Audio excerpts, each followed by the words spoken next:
this is a chance for us to see what the others have been doing this whole time.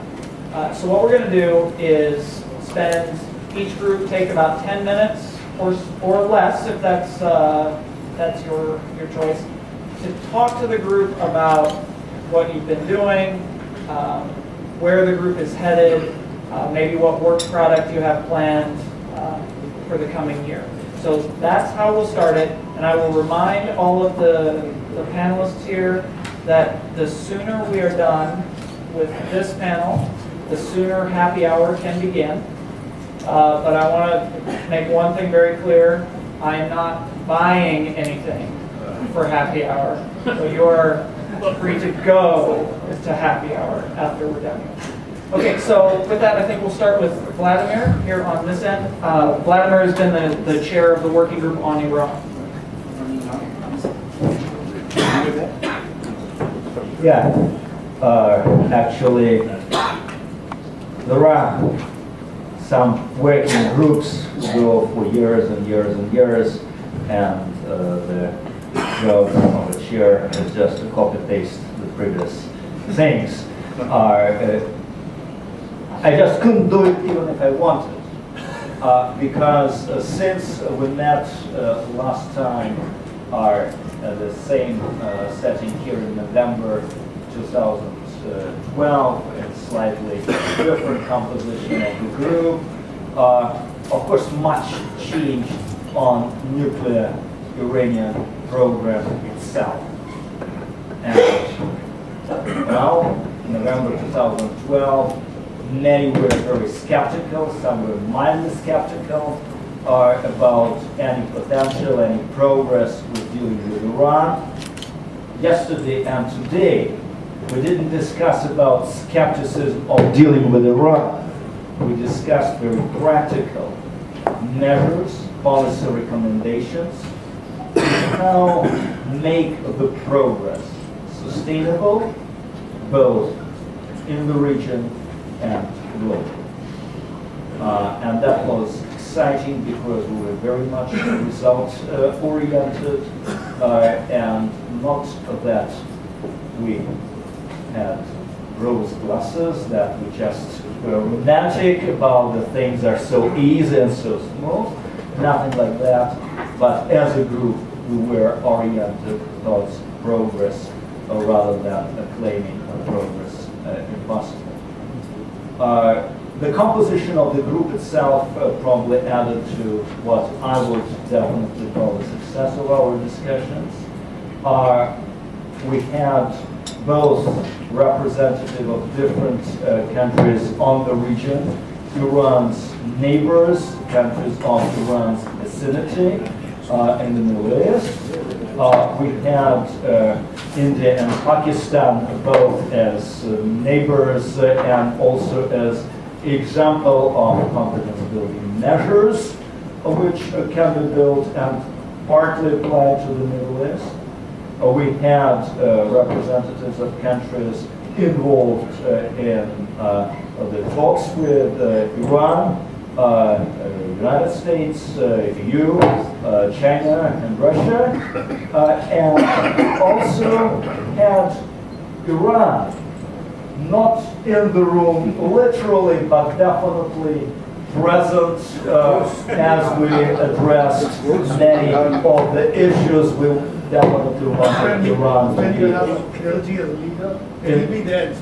engaged but not disengaged with our work. And I also believe we did have progress on that, so that at a later stage, not only some virtual presence, but practical presence of Iran is not just wishful thinking, but a practical necessity and reality.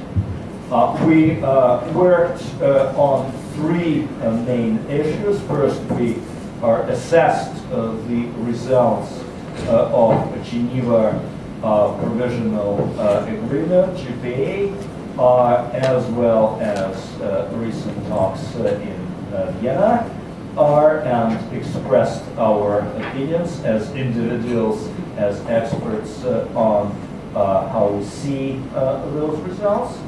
how comfy they are, how fragile or sustainable they are. Then we gave more to the regional and neighbor perspectives. And of course, we have here colleagues from the Gulf who expressed, from the United Arab Emirates, from Kuwait, who expressed their impressions. We had here other Iran neighbors like Turkey or Azerbaijan who provided their visions. Countries like Russia who also neighbors of Iran prepared their visions, not only on the nuclear file, but also on how to build in Iran for the security cooperation in the region. And this is one of the most interesting findings for me in the work of the group on these 2 days. We actually came up with an idea that 2 baskets may be needed further on to address Iran issue. First is basically continuation of the nuclear basket, because we still need GCA, Geneva Comprehensive Agreement. And some of us provided some skepticism that it is achievable in a short period of time, although there were no questions that it is generally achievable and doable. The second basket is security cooperation in the region. Whether it should be non-nuclear on Afghanistan, on Iraq, on Indian Ocean. This is what we discussed. We had different opinions on that. We also had very different opinions whether it should be glued with the nuclear issue or completely split or even not touched at this moment.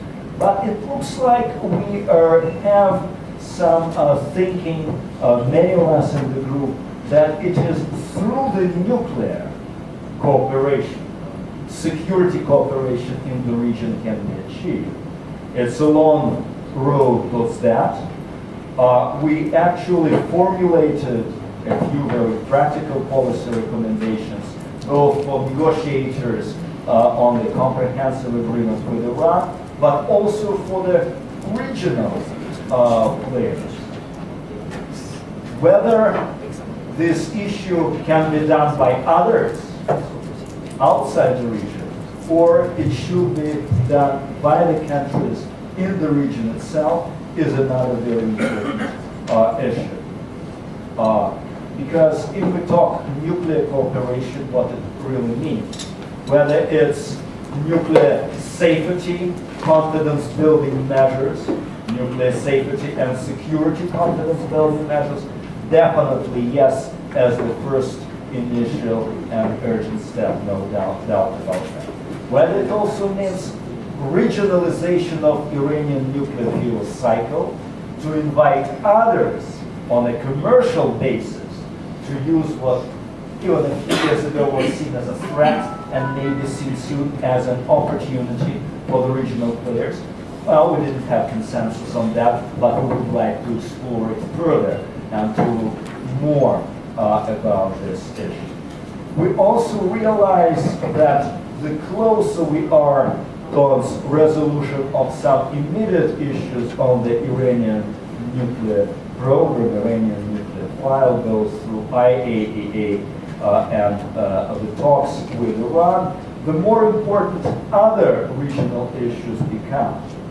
One of them is establishment of the zone free of weapons of mass destruction in the Middle East, starting with the nuclear weapons, with the understanding that all countries of the region also join biological weapons convention and chemical weapons convention, and also all countries of the region ratify CTBT, maybe even simultaneously. These are relatively easy steps to speak about, but very, very difficult to come to, as we all know. The conference on the zone of weapons of mass destruction never materialized yet, which we believe is very much unfortunate, because this is not only Iran and Arab players in the region, but also another country starting with I, which does have nuclear weapons and which should not be out of the radar screen. Altogether, we agreed that very soon, by 31st of March, we will finalize those memos which are already posted on Peer Center's website, iranregional.peercenter.org, and they are available. Most members of the group already prepared them. Some want to edit and to add something else. Then most likely we will make a Skype conversation with all or most members of the group, or divided into subgroups. And by 30th of June, we hope to have the first draft of the report and exchange and share it among the members of the group, just to make everybody, if not completely happy, but at least to feel that nobody is offended, no great ideas are forgotten, and everything is promoted. With all that, I need to thank both the organizers of the summit, Tyler, and definitely all the members of the group who made a marvelous job writing memos, coming to this meeting with their very busy schedule, and definitely willing to contribute not to the process, but to the result, which is more secure Middle East, with Iran engaged in the process, and with nuclear energy seen not as a headache, but as a great opportunity. Thank you.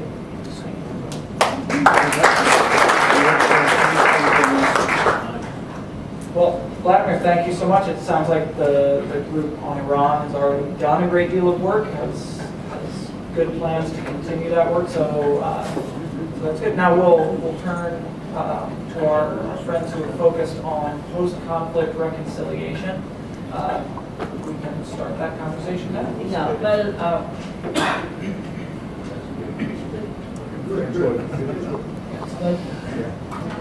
I'm representing Mr. Isanga, who's the chair of a group post-conflict reconciliation, and well, our group was not as organized as yours, but definitely we had really good, quite stimulating sessions. And yesterday we, spent time basically, talking about, the concept. Because if you start with the case studies, then it's really difficult to, come to some agreed point. That's the purpose of the, having this white paper or a document.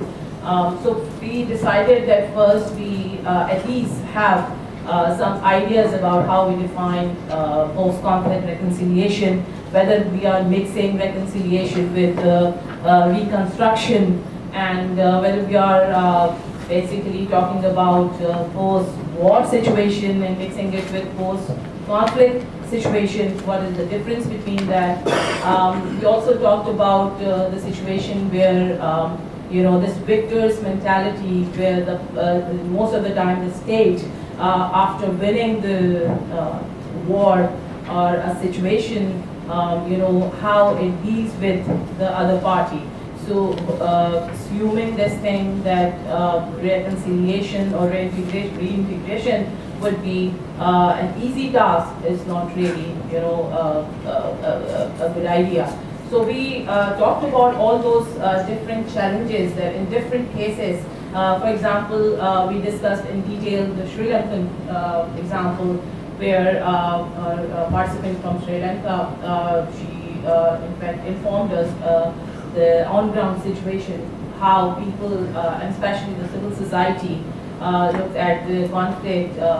Yes, the government has managed to deal with the conflict, but whether it is post-conflict situation in reality, or it is just that somehow they've managed it and conflict is still there. So what process is there? This is something that came in discussion. The interesting part of our group was Arab-Israel discussion, because we had two participants, one from Israel, one from Palestine, and the conflict, different dimensions and different aspects of this conflict, came under discussion. So what we have really thought about the final product is, first we are going to exchange sort of an outline, within the group. So we've got all the emails, and this is how we are going to communicate with each other. Once the outline is, is redefined, then we will, and of course we are supposed to, within a week's time, we're supposed to send, our comments on the outline. Once that is done, it's finalized, we will start working on that, and we have given the deadline, which is May 2014, sorry. So May is the time when we are expecting the first draft. And the issues that we are going to cover is, obviously South Africa is one great example of reconciliation. But it's not an ideal one. There are issues, there are challenges that even the South African government is facing, has been facing. So one is South Africa and one is Ireland case studies. Keeping in view these two case studies, we are going to analyze. We are hoping to come up with sort of a table which we would really make based on our own observations and the input that we would receive, and that table would really present the problem areas in the process of reconciliation, and what lessons we've learned, and what are the possibilities, especially in Libya and Syria, where are the two other case studies that we are supposed to work on. So this is what we are basically we discussed, and this is we are hoping that we'll be able to come up with something by May, and we would be in touch through email and this Skype. And Okay, thank you so much. Please. Good afternoon, ladies and gentlemen. I am chairing the group Indian Ocean Region, Maritime Security aspects. And when I received the synopsis, the first thing that occurred to my mind was that a year-long activity must get organized. And that was the focus yesterday. The first day of interaction within the group, what we did was focus more on getting organized, developing a work methodology, and coming up with a working group charter as to how to do it. And what we did was, we made 3 task groups within a group, and then defined a timeline as to how the task group would be rotating the responsibilities within the task group, and then sending it to the chairs, and chairs trying to collate all the information that is being developed by the 3 task groups, and send them back for their views and comments. And that is how we would do it 3 times, and then would be ready with the first draft, as is the timeline given by the previous network. So that is on the methodology part. Coming over to the specific contents, the key questions and the objectives that were given in the synopsis, there were 6 of them. And what we did was, today we utilized the entire time. First part was given to the task groups, who brainstormed 2 questions each within their subgroups, and then came up with their thoughts, their ideas.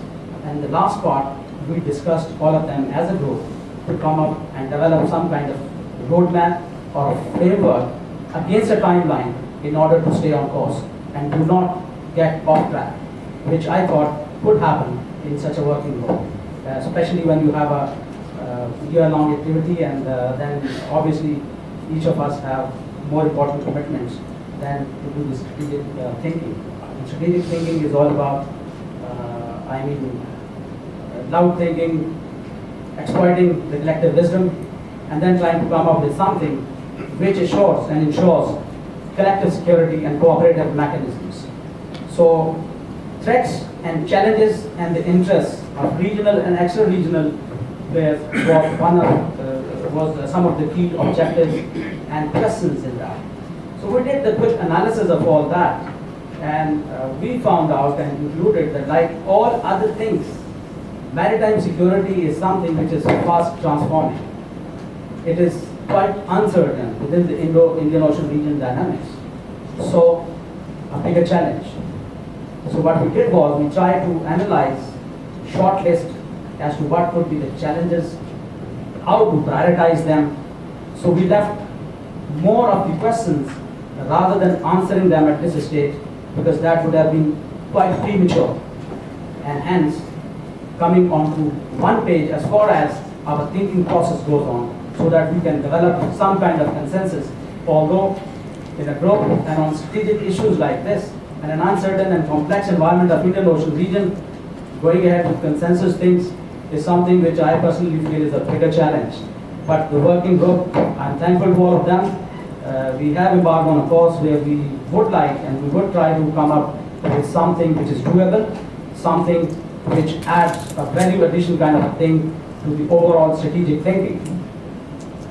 As regards to the best mechanism for building security within the Indian Ocean region, through the regional players or through the extra-regional powers, we did talk about some of the frameworks or the mechanisms, and we thought, since the issue is complex and uncertainties are more, any framework that the working group proposes should address some of the uncertainties, some of the concerns that the regional players and also the extra-regional powers they have. And what I'm trying to hint at is, for instance, the energy security, the flow through this. We heard about energy as to how that is going to become a challenge in the foreseeable future. And that is where the relevance of Indian Ocean region and the maritime security within the 21st century is being thought through, is being questioned, and is being, people are trying to come up with a way forward whereby we can ensure the free flow of energy all across the world, because that is the area which, if it's not addressed, probably will have more problems, because everything in today's world is interdependence. So interdependence has to be seen through the lens of maritime security, because if this is not addressed, it is going to give birth to many other challenges in the other part, almost whole part of the world. So that is what the group did, and now we have a fairly, accurate course of action, the roadmap, again the defined timelines, whereby we would be shuttling our work within the task groups and within the group, and we are hopeful that when we meet next time, we will be able to produce a product which would have some meaningful recommendations and a policy framework, some of the options for the policymakers and thinkers to adopt. And in the end, I take this opportunity to thank the organizers, my working group specifically for being so cooperative, and I am sure this cooperation will go for the times to come. Thank you very much.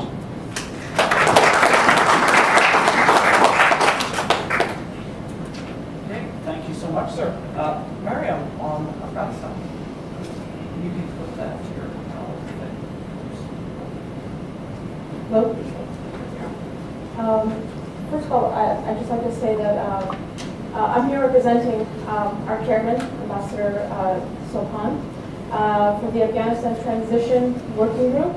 The objective of our last 2 days here was first to try to look at this very broad theme, which is Afghanistan transition, which involves 3 transitional processes. And the first thing we wanted to do was start raising a few questions that also came from the context in Afghanistan and also from the region as well. What were some of their main issues and concerns? So we spent all of yesterday looking at some of these key questions and discussing what are some of our fears and our concerns for the transitional processes in the country. And today, when we met earlier, we were able to narrow the focus of our approach to this working group by identifying a core issue with the transitional processes Once we identified what our main concern was and we reached a consensus on that, then we started bringing up some questions and some key concepts that we wanted to look into further throughout the year to help inform our final product. So what I'd like to do is I'd like to start off with talking about what was that narrow focus that we had come down to, the objective of the working group, and then the final product, and we'll lead on to the questions that emerge from there onwards.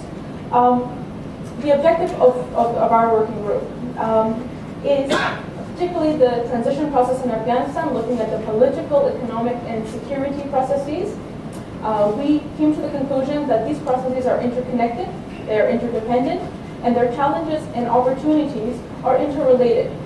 Till now, the Afghan government and its international partners have been addressing a wide spectrum of challenges associated with the transition process, with separate and often conflicting agendas. However, what is required is to devise a holistic and integrated approach to addressing these challenges. And this brought us down to focusing the working group proceedings from now onwards. The preliminary draft, which I will be reading out to you today, attempts to identify specific challenges associated with the different transitional processes in an effort to expand on them and gather regional recommendations to inform a white paper which will be presented in the next meeting. Now, what are these challenges? In terms of the political transition processes, referring specifically to the upcoming presidential elections, and following that, the peace process, which make up the most important aspects of this transition.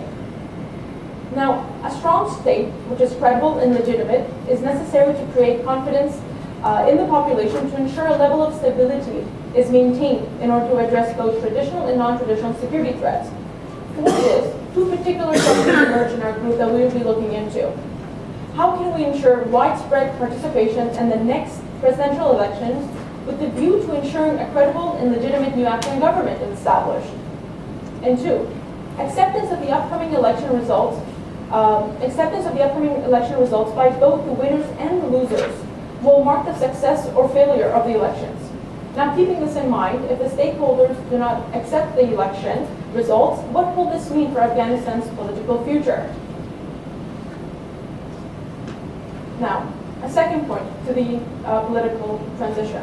The cost of ensuring greater participation of locals, including those residing in insecure areas, internally displaced persons, and refugees in Pakistan and Iran, has increased, and so it has deterred the Afghan government from investing in this process. Now, what are the consequences of not including individuals in insecure areas, IDPs, and refugees in the 2014 presidential elections? Leading on to the issue of the peace process, peace talks have so far dictated the achievements of the other transitional processes in Afghanistan. However, in the present context, many are recognizing that without a strong state which can continue to survive and preserve the gains of the last decade, any progress in peace talks may not necessarily mean transition from war to peace. Now, should peace talks dictate the transition process, or should the transition process dictate the peace talks? In terms of the security transition process, there is a confusion concerning the security transition process in terms of what are the roles and responsibilities of the Afghan National Security Forces, what these roles should be post-2014. The size and capacity of the Afghan National Security Forces should be proportionate to ground conditions and realities. We must strengthen the capacity of the ANSF to ensure that they can both respond to the threats that are emerging and decrease the existing challenges they are facing. Now, the question this raises is what would be the implications of the existing capacity of the ANSF are not able to meet the emerging ground realities. In terms of the economic transition, thus far steps have been taken to integrate the economy in the region, with Afghanistan playing a central role in this process. Countries, in addition to the participation of Afghanistan in our working group, came to see. And then for this, the central question that arose was, can a stable and peaceful Afghanistan stop neighboring countries from fighting their battles in Afghan territory? Or will the need for a stable Afghanistan act as an incentive for neighboring countries to cooperate to help stabilize Afghanistan. Now this basically presents the outline of the white paper that we would like to present at the last meeting. And how we like to approach this is initially, all the participants of the working group are going to provide us with, provide myself and the chairman with a short analysis looking at these questions from their respective countries and their perspectives.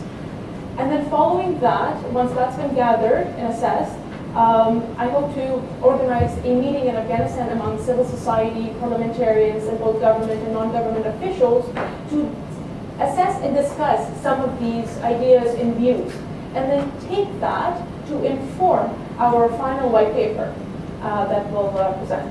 And that's about it. I'll stop there. That is a fabulous idea. Thank you. Good stuff.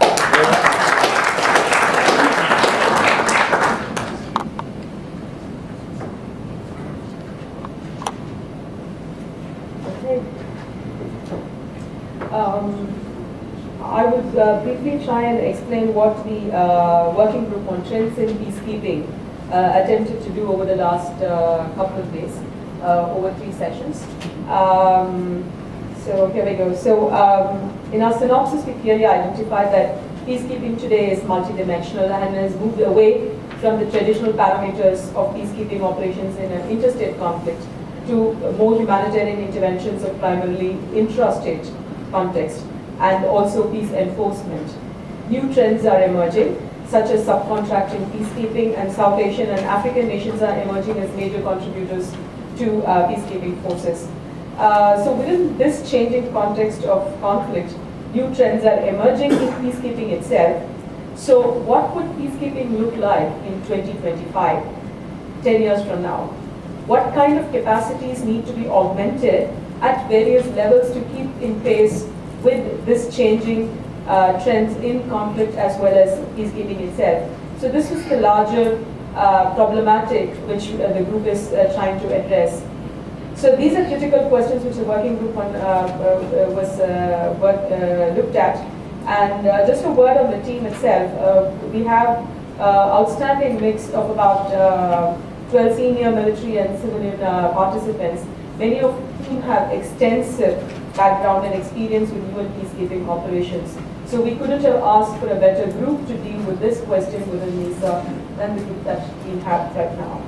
And one other aspect also is most of our members are drawn from the troop contributing countries. So we did have a discussion that we missed someone from the strategic planning or from a different level, especially when you're talking about the North-South debate, which happens within peacekeeping itself. So we don't have a perspective from the North on this. So that is something which we don't know how we will address, but somehow we will try and look at it. But otherwise, I think we've got one of the best sets within the strategic studies network to address peacekeeping itself.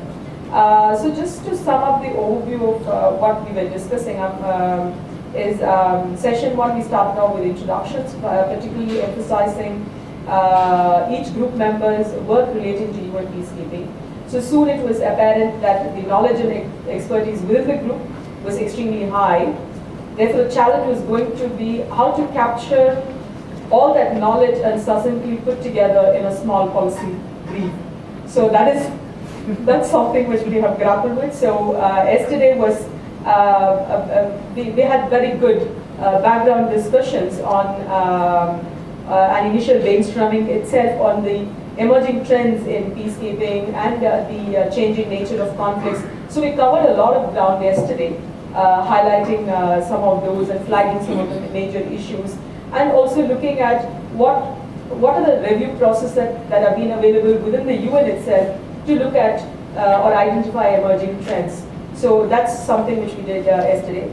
And then today's session 2 and 3 was used to flesh out the ideas that were flagged up yesterday, and also proceed with agreeing on a structure and framework for our work. And also what kind of methodology that we want to adopt. So at the end of session 3 today, the working group has agreed on the following. So we will have a product which is a policy paper of about 20 pages, which will include an executive summary, 5 sections, and a brief bibliography. So section 1 will address the changing character of conflict, which will include an appraisal of UN peacekeeping operations, both quantitative and qualitative aspects, an assessment of peace operations, and also evolving models of peacekeeping itself. And section 2 will look at recent trends of peace support operations, essentially focusing on peace support operations in post-conflict context. And the type of operations itself, some of the things that it will look at is the move to more hybrid operations that have evolved, and also operations, the peace support operations which have become tech-heavy, and also where the South continues to dominate in as the principal troop contributing sectors, and also the largest civilian integration in peace support operations. The role media and social media is continuing to play in this context, logistics, intelligence. So these are like some of the issues which we will try to look at within the recent trends of peace support operations itself. And section 3 will be looking concretely at challenges at 3 levels, which is the strategic, operational, and tactical. So some of the challenges which did come up during our discussion itself and which the group will be addressing is things like formulation of mission mandates, formulation of action plan, skills and mandate and how they match with the changing trends itself, and costs and budgets, interoperability and incongruence of the multinational structure, tactical freedom. So these are just like some of the things that will be looked at within challenges. And of course, section 4, which follows, will look at how to overcome some of these challenges, which have been identified in the previous sections. And we'll conclude with the recommendation section, which will capture the suggestions and recommendations that have emerged in the previous sections. And particularly, we will draw policy recommendations to key stakeholders, primarily the United Nations, the international community, troop contributors, and also the host countries. So this is all something that will be agreed upon and looked at. So we are working towards preparing the first draft by the deadline, which has been indicated by Lisa, which is August. And as it is, there are subgroups within the group which is working on each of these sections. So it looks like we're off on a good start. So that's where we are. Thank you.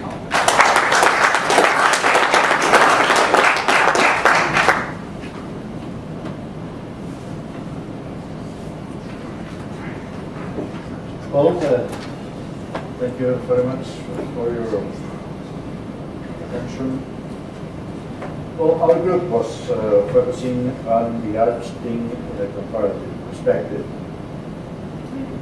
And the first thing I had to mention is how wonderful it was to be here, because it is, our knowledge, the first exercise of a joint project between two great networks, the Strategic Studies Network and the Euromesco. Well, the exercise proved to be extremely fruitful, so I really have to thank Tyler Howard and the people of the Strategic Studies Network and the Nation Center for providing us this opportunity to be here with some other colleagues from we didn't know, and an extensive group of the Euromesco network. Well, second, Euromesco has always been not only a network of scientists, social or political scientists or institutions devoted to that, but an engaged network. So the subject fit very much to the vocation of the network, because we have been always engaged in this kind of studying transformation of the European world in a positive way. And in that sense, I should only recall that at the 10th anniversary of the Barcelona process, at the occasion of what was called the Ministerial Conference of Barcelona plus 10, a very important white paper was prepared or submitted by Euromesco to the Ministerial Conference that was advocating the word Euro-Mediterranean Community of Democratic Nations. So this is very much into our tradition, and thanks to all the members, the work that we had to do here in our meeting together has been prepared. Thanks to all the leaders who's here with us, as assured the Secretariat of the voting. And therefore, we had like 7 thematic groups to cover all the issues that were envisaged. And we distributed the work here in 2 themes, the first and the second sessions that we had, and 3 and the third. And we stayed all together. We thought that maybe it was good to hear everybody of the whole group. So the team leaders exposed what they had produced. We had received in advance the abstract that they had produced, and we were able to go into it. In the first session yesterday, therefore, we went into state building processes, the constitutional reforms and administrative reforms, and judiciary system reforms. We are lucky enough to have people from all different countries, and therefore in that group we have people from Morocco, from Italy, from Morocco, from Germany, from Israel, etc. And plus all the rest of more than a couple dozen, 2,000 people was very much inspiring, and we read so that which were the issues to be dealt in that chapter of the final result. And the second thing was security sector reform. We had team leaders from France and from Spain, but joined with all other people in the group. Of course, this is a much more focused thing than the previous one. We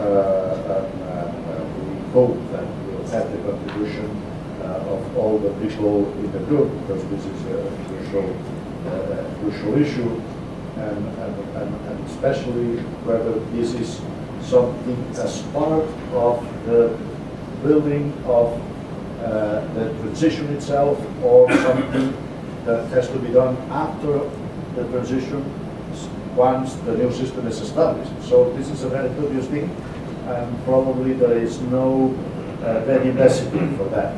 And in every occasion, the experience and skill and goodwill of the leaders in each country and the different parties will have to get agreement on that, so that they can get on board the security sector or the transition, and get reforming somehow during the process in a peaceful and positive way. Okay, so with that we finished yesterday's session. And the first one today, we envisaged the 2 following issues. The first one being the role of religion in transitional processes. Right? And we had there people from course, different countries, the research leaders from Poland, from Italy, and then from people from Turkey, from India, from Croatia, a lot of participation from Egypt, as it is natural, and Tunisia and Morocco. It is a touchy issue, of course, but we thought that the best approach would be not to engage in kind of a philosophical or theological discussion, but rather on what is actually done. So it is immaterial, theoretical, well, it's not immaterial, but it's not our focus in this case. The theoretical discussion of the compatibility of Christianity or Islam or Judaism with democracy, yes or not, but to see how the new actors behave in favor of against, and how we can convince the new actors that it is even in their interest to engage into a more inclusive system, and to build the necessary consensus. We know from previous experiences that the consensus is the key issue to have a successful reform and a consensus process of reform. Well, then the second issue, the second session was socio-economic reforms in the transitional process. Well, this is the other essential part of that, because if you do not deliver the expected results in practical terms to the population, to the citizens, it is very difficult to convince the people of the good of theoretical framework for a kind of social or political reforms. Finally, we have to deliver some results expected with title as they are, improving the population and facing the problems we do have. We are facing in these countries of unemployment, especially touching the young people, of the necessity of fighting against poverty, and the necessity of reforms in the economic policies that have been practiced in many cases, interfering in the market forces with a very good will, but provoking rather stagnation than progress sometimes, excess of bureaucracy, etc.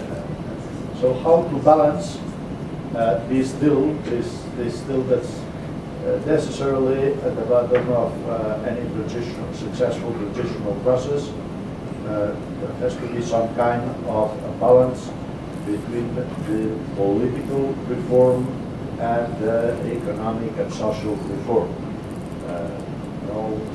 There's no possibility of bringing about one of them with the others if it has to be successful in the medium and long run. And okay, then in the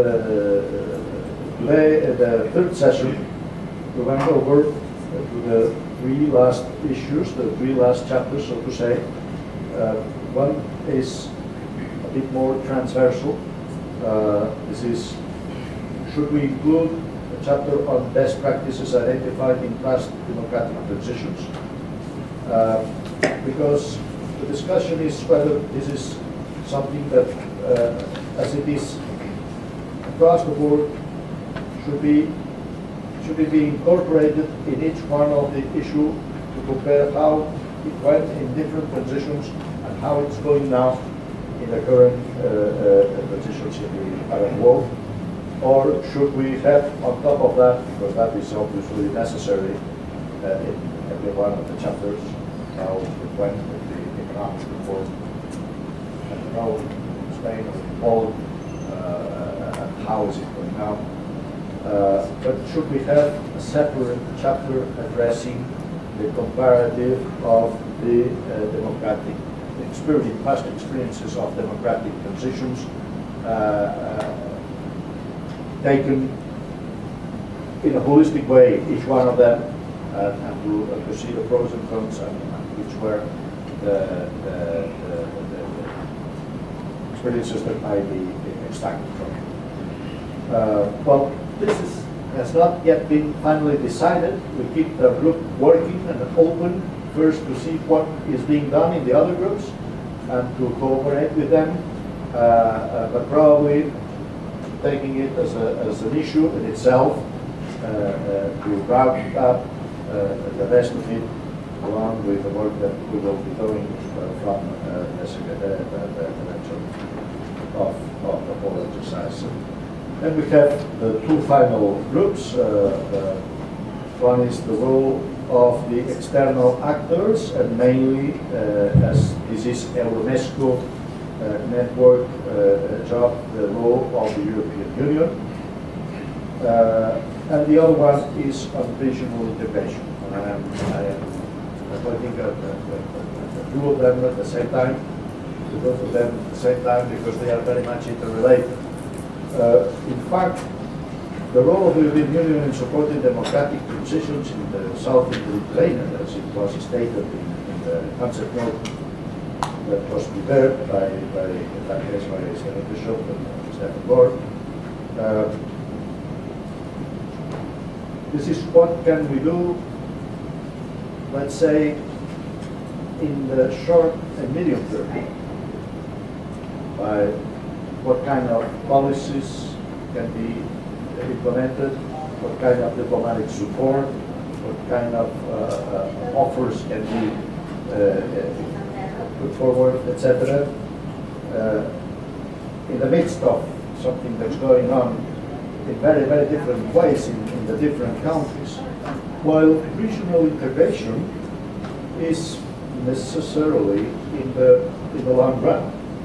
So the perspective of having the possibility to join into an integrated economic area, here the focus is much more from the economic point of view.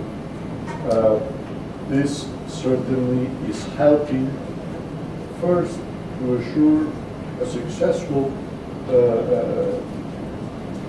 process of transformation and transition, and then a stable situation with the new system, right? And so these are two different approaches, and we keep them as two different chapters. Not only because the issue of the approach is different, because of the methodology is different. In the one case is more political, and the other case is much more economically oriented.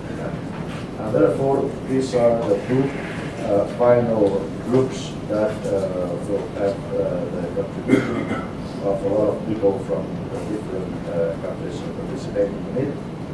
And I am glad to say that it was a wonderful exercise, because the concept notes that had been previously prepared were of very quite quality.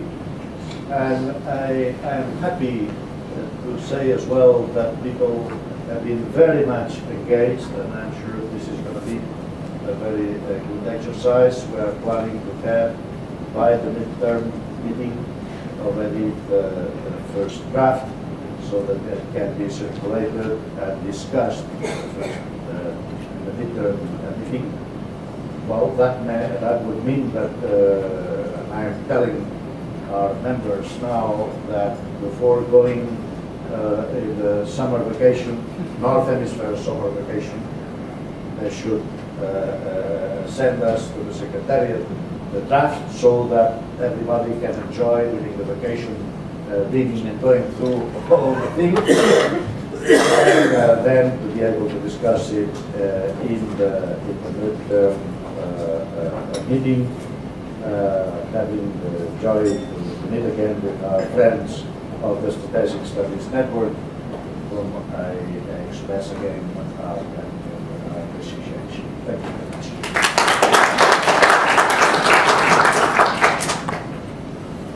Well, Ambassador, you closed us on a very, closed us on a very good note about. This is great. Okay, is it working now? Yeah. All right. Ambassador, you closed us on a good note of thank yous and appreciation. I think everybody in the working groups, it is clear to me from the discussion that we have had up here that you have all been very diligent over the last 3 days discussing these topics, addressing the issues at hand. I only wish we had more time to address them, because it sounds like all of these groups have a lot more that they can do. And that's good. That's a good thing. It means that we're moving in the right direction with the work products that are coming out of this.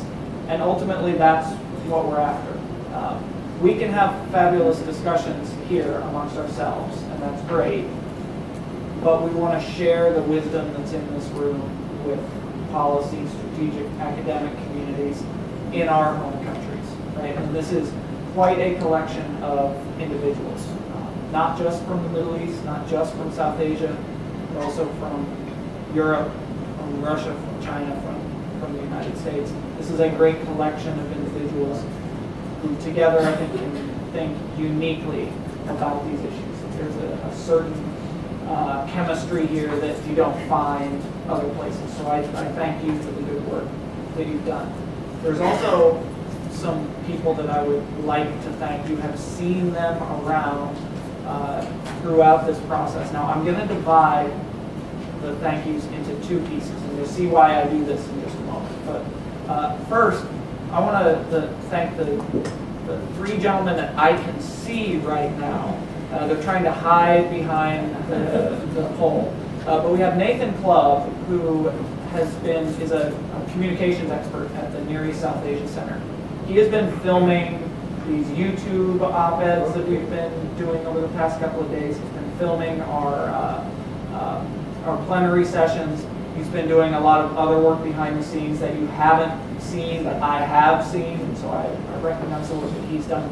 Jeff Payne, as well, has been doing a lot of, can I ask you to hold your applause until the end, and then we'll applaud all of them at once. Jeff Payne, who has been the NISA Center's representative in the Maritime Security and the Indian Ocean Group. He's been doing a lot of substantive work, but he also has filled a role in making sure that the administration of this meeting goes smoothly. So I want to recognize him for the good work that he has done. And sitting next to him, gentlemen, can you please come out from behind the pole so they can see you? Come right here. Right here in front, please. Front and center. Ryan, Jeff, and Nathan, please. And if I have you stay where you are for a minute.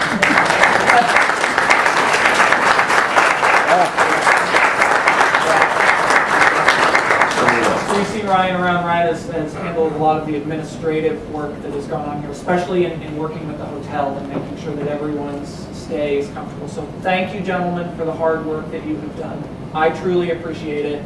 And while I said I wouldn't buy everybody a beer at happy hour, I will buy you a beer. Thank you. Okay? So thank you again, fellas. And then finally, can you guys please push Fahad out here? All of you know Fahad. You've sent emails to him. You know what a solid individual he is. Someday we will all be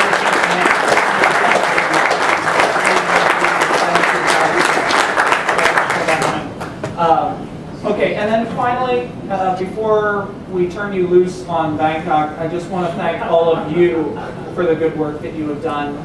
You make it a joy to do this job. I mean that. You know, a lot of people spout things that they don't really mean. I mean it when I say that you make this work a joy for me to do. So I thank you for coming here and putting in such hard work and doing all of the things that you do. I know you don't do it just for yourselves either. We're all doing this for your countries and really to try to make the world a better place. So I appreciate that. We're doing God's work. So thank you for that.